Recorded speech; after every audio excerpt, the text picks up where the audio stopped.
The human trafficking victims at this shelter near Bangkok each have a different story to tell about how they were tricked into modern-day slavery. Bopa came to Thailand from Cambodia after a neighbour recommended using a broker to find a job. She went to work in a Thai seafood factory but ended up imprisoned there.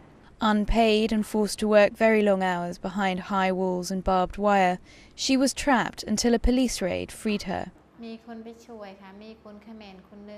There was a man who had a hidden phone. He called his family in Cambodia and asked them to contact the human rights group so they could rescue us.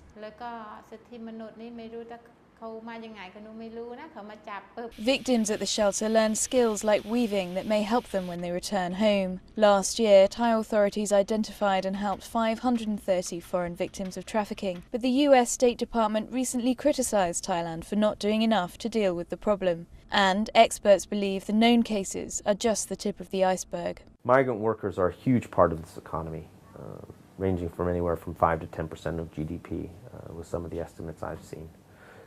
What is happening, of course, is that in the worst forms of exploitation that these migrant workers face, they're being trafficked into a situation where they may be held for months or years with no pay in physical and sexual abuse. The problem affects not only those entering Thailand from poverty-stricken neighbouring countries. Thais also fall victim to the trade in people. Gail thought she was being taken to work in a textile factory in the south, but she was apparently drugged, waking up in Malaysia to be told by fellow captors that she'd been sold into the sex trade. They asked if I had been lured to work, like them.